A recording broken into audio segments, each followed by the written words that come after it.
रामपुर नगर पंचायत अध्यक्ष पद के लिए इन दिनों सभी दलों ने अपनी ताकत झोंक ही दी है कि हमारा प्रत्याशी को जीत हासिल हो सके, मगर लोकप्रियता भी किसी की मोहताज नहीं होती।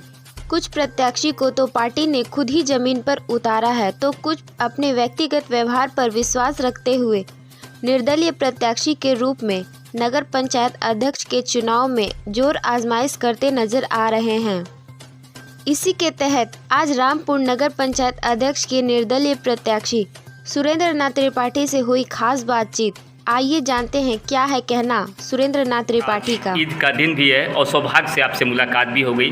क्षेत्रीय जनता को आप क्या संदेश देंगे? जी, मैं अपने सारे मित्रों, सारे भाइयों, अपने पूरे साथियों को और जो ईद से भी ताल्लुक़ रखते हैं सारे भाइयों को मैं ईद की ढेर सारी शुभकामनाएँ, ईद मुबारक हो। उनको ईश्वर हर मनोकामना उनकी पूर्ति करे, यही हमारी शुभकामनाएँ हैं। रामपुर पहली बार जो है कि नगर पंचायत के क्षेत्र में आया हुआ चयनित हुआ है, तो आप जब क्षेत्र में जा रहे हैं, भ्रमण कर रहे हैं, लोगों की समस्याएं क्या अभी तक आपको मिली और लोगों से क्या आप अपील कर रहे हैं? बहुत बहुत धन्यवाद पत्रकार साहब। क्षेत्र में तो मैं आज चुनाव को लेके ही भ्रमण नहीं कर रहा हूँ। मुझे आज नगर पंचायत इस रामपुर में रहते हुए 18 साल हो गए। मैं 18 सालों से जनमानस की सेवा के लिए ही रामपुर आता हूँ। मेरा परम उद्देश्य ही मानव की सेवा, ईश्वर की सच्ची पूजा समझकर उसको अपने जीवन में मैंने उतार दिया है।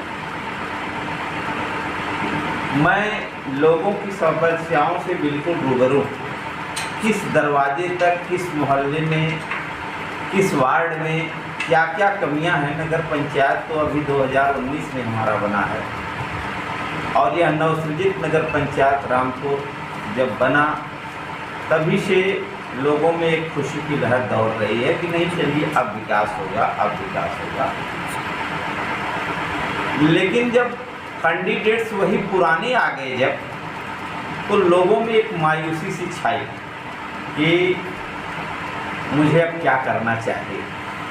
क्योंकि जिन लोगों ने लड़ने का मन बनाया और चेयरमैन बनने का सपना भी सभी देख रहे हैं, सबके हाथों में, किसी के हाथ में 10 साल, किसी के हाथ में 15 साल, किसी के हाथ में 5 साल, सबके हाथ में शासन सत्ता प्रधानी के रूप में प्रधान बनने का शौक पूरा हो चुका है और अपने कर्तव्यों का निर्वहन जनमानस के बीच में उन्होंने किस प्रकार किया है, यह जनता जनार्दन जानते हैं। दूसरी बात यह है कि जो समस्याएं हैं, समस्याएं एक नहीं हैं।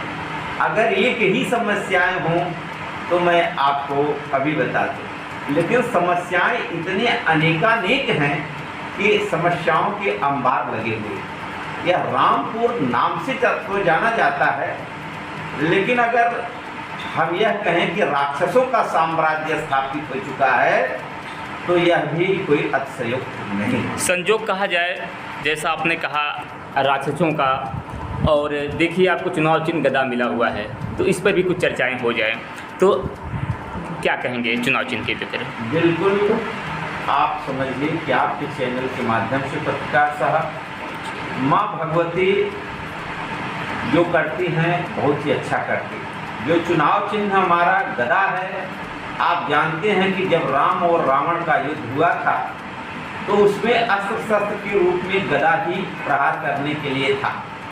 राक्षसों का साम्राज्य खत्म करना है, यहाँ से राम राज्य की कल्पना करनी है, राम राज्य स्थापित करना है, तो गदा प्रहार और प्रयोग में लाया जाना उचित था।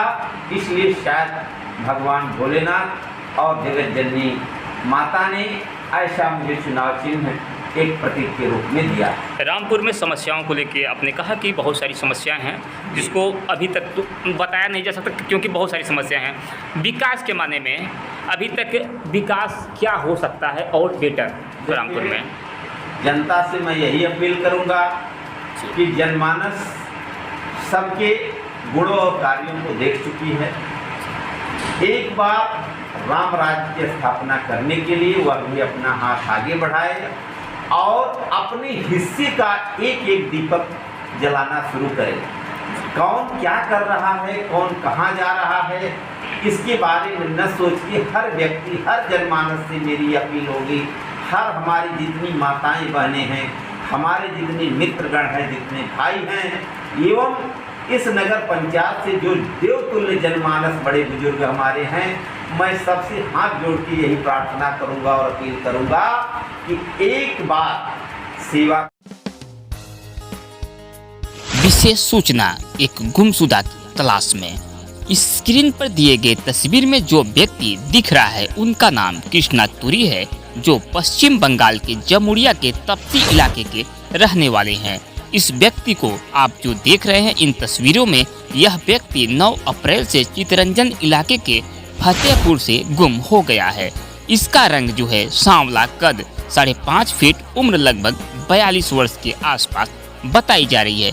इस व्यक्ति के बारे में अगर आपके पास कोई भी जानकारी या सूचना हो तो स्क्रीन पर दिए गए नंबर पर जरूर संपर्क करें। संपर्क करने का नंबर है 7029026675।